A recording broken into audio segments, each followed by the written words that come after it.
What is China? The People's Republic of China, commonly known as China, is located in East Asia. It borders 40 nations, more than any other country in the world. It is the most populous state in the world, with over 1.3 billion citizens. While the world population is 6.8 billion, that means out of every 5 people in the world, 1 is Chinese. China is made up of 56 distinct ethnic groups, with Han Chinese making up 92% of its whole population. China is a single-party state governed by the Communist Party of China, whose power is enshrined in Chinese constitution. Though China is officially an atheist country, its religious roots lie within Confucianism, Buddhism, and Taoism, and from these most social and moral values are derived. There are also a significant number of Chinese Muslims who arrived via the Silk Road trade route and still retain their own distinct culture. History. China is one of the world's oldest civilizations, dating back more than 5 millennia and was ruled by successive dynasties until 1912. During this time, many great discoveries in the fields of science and technology were made, including the inventions of printing, paper, gunpowder, and the compass. This period also saw the construction of many landmarks, such as the Great Wall, which stretches over 4,000 miles, equals to 30 return travels from London to Paris. After a period of foreign occupation and civil war, the Communist Party of China, led by Mao, gained the control of mainland China in 1949 and established the People's Republic of China. The modern China of today is as much shaped by its past as it is rapidly abandoning old ways and looking to the future. While many of its big cities are comparable to any in the West, the underlying culture is still vastly different. Traveling outside large urban areas also highlights the growing disparity between rich and poor. Language. Chinese is the most widely spoken language in the world, as well as one of the most intelligible for foreigners. There are many regional dialects of Chinese, although the most widely spoken is Mandarin and Cantonese. Chinese characters evolved over time from earlier forms of hieroglyphs. Chinese contains over 40,000 characters, but a well-educated person can recognize around 6,000 characters. Some 3,000 are required to read a newspaper. Chinese calendar. Chinese zodiac is a scheme that relates each year to an animal. Chinese New Year is the most important of the traditional Chinese holidays. Windows at doors will be decorated with red-colored paper cuts, and the couplets with popular themes of happiness, wealth, and longevity. On the eve of Chinese New Year, supper is a feast with families. The family will end the night with firecrackers. Early the next morning, children will meet their parents by wishing them a healthy and happy New Year, and receive money in red paper envelopes. Chinese people love red color, which symbolizes prosperity and good luck. The period around Chinese New Year is also the time of the largest human migration, when between 150 and 200 million migrant workers in China bring home their earnings and go to have reunion dinner with their families on Chinese New Year's Eve. Youth. Most married couples in China are subject to the one-child policy, which was introduced in 1979 to curb massive population growth. It is believed to have prevented more than 300 million births since then. Another consequence of the policy has been the emergence of so-called little emperors. A generation of self-centered consumers has developed. While the Chinese education system has rapidly developed, there remains a heavy emphasis on passing exams. The upshot of this is that exams dictate the curriculum.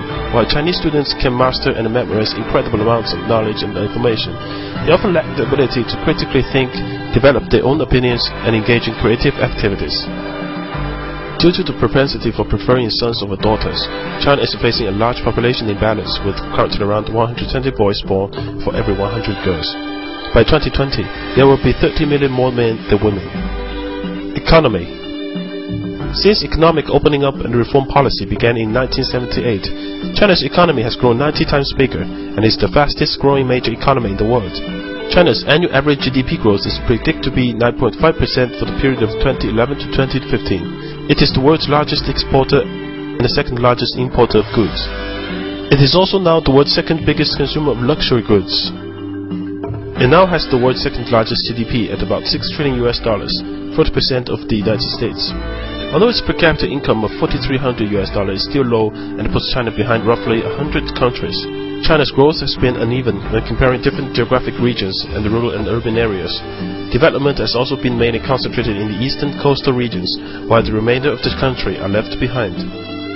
In the past decade, China's cities expanded at an average rate of 10% annually, a scale unprecedented in human history.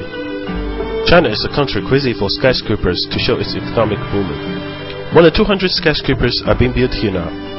Within the next 3 years, there will be 1 skyscraper completed every 5 days in China, which will make the total 800 in 5 years' time, 4 times as many in the States. China is the world factory. 1 out of every 3 household appliances, 3 toys, 2 pairs of shoes, 2 shirts are made in China. It has now become the world's largest energy consumer, but relies on coal to supply about 70% of its energy needs. Leading Chinese environmental campaigners have warned that water pollution is one of the most serious threats facing China now. Yet with $34.6 billion invested in clean technology in 2009, China is the world's leading investor in renewable energy technologies. China produces more wind turbines and solar panels than each year than any other country in the world. Food. Being such a large and ethnically diverse country, each region has its own local specialities which the Chinese are often keen to try and introduce to others. Generally, you will find hot and spicy food in the west and the central China, and the cooler food in the south and the north. A Chinese dining table is usually round, allowing everyone to engage equally in conversation. It will be set empty bowls, plates, and chopsticks for each person. Food dishes are placed into the center of the table to be shared between everyone. Don't be put off if you see people spilling bowls or seeds onto the plate. This is perfectly normal. Contrary to what you might find in your local Chinatown, Chinese food is generally healthy and often beautifully presented. Texture, flavor, color, and aroma are key considerations for all Chinese cooks, even above nutrition contents. Chinese dining is about showing respect and hospitality for the guests, and is often used as an extension of the boardroom. Heavy drinking is often part of doing business, and it is expected that you will keep up with the others. If you do not want to drink alcohol, make it clear before you start. Core concept. Face. 面子. The concept of face can be loosely described as someone's social status or reputation in the eyes of others. Throughout the Chinese person's life, it must be maintained and enhanced through giving to and receiving from others in both words and actions. It may be something as small as who gets in the lift first to the awarding of a multi-million-dollar contract, but without it you will have very little power or influence. To make someone lose face or even unknowingly is a huge dishonor and could mean the end of a relationship. Connections. 关系. 关系 literally means connections or relationships. It essentially boils down to exchanging favors. You scratch my back, I scratch yours. It can loosely be compared with the idea of network in the West, but usually goes much further in terms of developing and nurturing the relationships through social exchanges and favors, which must be repaid at greater value in time. Relationships between families, friends, and the business of associates are often closely interwoven. In such an environment, issues of corruption are not uncommon when guanxi obligations take precedence over normal rules or laws. The doctrine of the mean, 中庸, known as the doctrine of the mean or good mean. This concept involves balancing one's position among a group to maintain conformity and a sense of harmony. To do this while still achieving one's personal objectives is considered by the Chinese people to be the ideal way of living. This can be applied to the workplace, where one should behave in a way which is seen to be neither ambiguous nor lazy at the same time. Chinese people never openly criticize, ignore, or make fun of a person in front of others, even jokingly. When discussing individual performance, they always emphasize good points before bad points. Differences. Chinese people may ask you personal questions or make observations about your age, income, religion, or appearance, but don't take it personally. Likewise, Chinese rarely say please or thank you, as it is seen as a necessary formality between friends or family.